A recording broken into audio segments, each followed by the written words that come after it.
बुझी मोमबत्ती। एक पिता अपनी 4 वर्षीय बेटी मिनी से बहुत प्रेम करता था।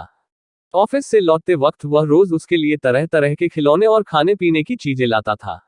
बेटी भी अपने पिता से बहुत लगाव रखती थी और हमेशा अपनी तोतली आवाज में पापा पापा कहकर पुकारा करती थी। दिन अच्छे बीत रहे थे कि अचानक एक दिन मिनी को बहुत तेज बुखार हुआ। सभी घबरा गए, वे दौड़े भागे डॉक्टर के पास गए, पर वहां ले जाते मिनी की मृत्यु हो गई। परिवार पे तो मानो पहाड़ ही टूट पड़ा और पिता की हालत तो मृत व्यक्ति के समान हो गई। मिनी के जाने के हफ्तों बाद भी वे ना किसी से बोलते ना बात करते, बस रोते ही रहते। यहां तक कि उन्होंने ऑफिस जाना भी छोड़ दिया और घर से निकलना भी बंद कर दिया। आस पड़ोस के लोगों और नाते रिश्तेदारों ने उन्हें समझाने की बहुत कोशिश की, पर वे किसी की ना सुनते। उनके मुख से बस एक ही शब्द निकलता, मिनी। एक दिन ऐसे ही मिनी के बारे में सोचते सोचते उनकी आंख लग गई और उन्हें एक स्वप्न आया।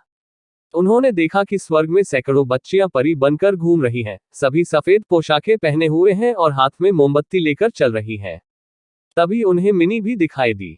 उसे देखते ही पिता बोले, मिनी, मेरी प्यारी बच्ची, सभी परियों की मोमबत्तियां जल रही हैं, पर तुम्हारी बुझी क्यों है? तुम इसे जला क्यों नहीं लेती?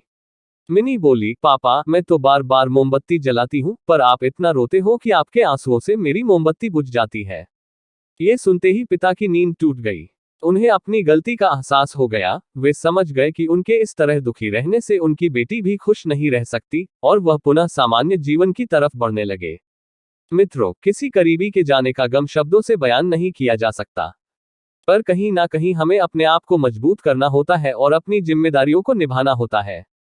और शायद ऐसा करना ही मरने वाले की आत्मा को शांति देता है। इसमें कोई संदेह नहीं कि जो हमसे प्रेम करते